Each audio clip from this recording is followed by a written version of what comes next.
So in the initiation and novice division, we've come up with the term shrink the rink. So every sport, except for hockey, has made the playing surface smaller than basketball, smaller basketballs, lower nets.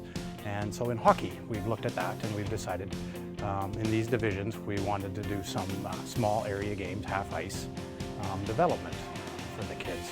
And we started out last year doing it with just some little bumpers and things like that. And this year we've taken it a step further and mandated an initiation.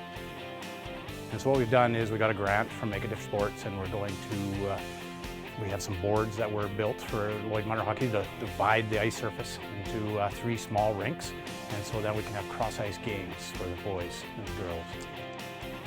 Really excited at the prospect of Shrink the Rink and Lloydminster's effort to really look at ways to meet the needs of young players, young girls and boys that need a smaller ice surface to be able to develop their skills at a younger age.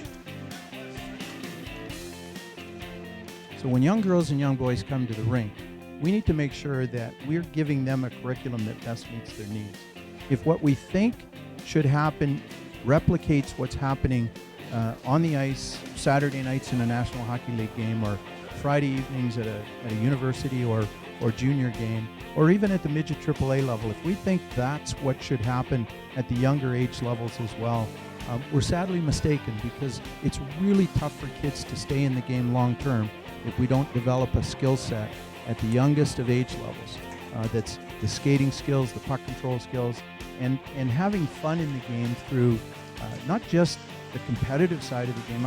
I believe that kids should be competing for loose pucks every opportunity we can put that in front of them, but it can be in all kinds of game settings, all kinds of fun settings.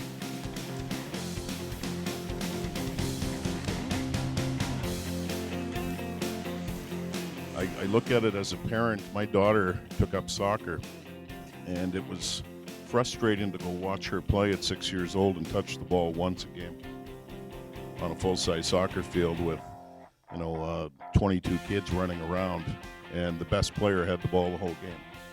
That's not development. That's not fun. My daughter quit soccer 2 years later. It wasn't fun for her. A larger ice surface isn't conducive to the game. Essentially, there's no reason why we should force kids to play on the same ice surface as an NHL rink when physically, mentally, emotionally, the kids aren't at that capability yet. So it's bringing it back conducive to creating a more fun environment, an environment where they are able to touch the puck more, they're able to be more involved in the play. We all probably seen the Snow Angels when kids play on the larger ice, and they lose interest real quickly. So bringing things in closer to them, back to their level, allows them to be more engaged and hopefully enjoy the sport more. And our goal would be for every kid that plays a game to choose it as their sport for life. What we really want to see is programming that's designed for kids at the level that they're playing at. We don't want kids to play the adult version of the game. We'd like to see kids playing a modified game. Now, that doesn't take away from competition, it doesn't take away from scoring goals and making big saves and having a whole lot of fun competing in the game. But at the same time, we want to make sure that kids are put into an environment where they maximize their opportunity for success. And long term, that's the plan. The small area games, the small ice surface, has all the elements of the game of the larger ice surface in a small confined space, more appropriate for the age of the kids. It's got all the elements of the game. It's going to be a really great thing for the young kids in development. The last 2 years, my older kids, one in Atom, one in Pee Wee, and now in Bantam, we've incorporated small area games in 15 minutes of our practice, every practice session. And you can see huge development. It's puck touches, puck possessions for the kids, and in their skating. It's been a priority item from our board, and one of our strategic items for this year to bring focus back to initiation hockey, which is for 5 and 6-year-olds in Alberta. So we just felt there was a gap in providing guidance to associations. So we created some documentation, and Lloydminster jumped right on board and fully implementing all of our recommendations for this year. So it was kind of a no-brainer for us to jump in and support where we can, and support one of our associations that's being proactive in the area of working with younger kids and doing what's right for the athlete at the entry level into our game.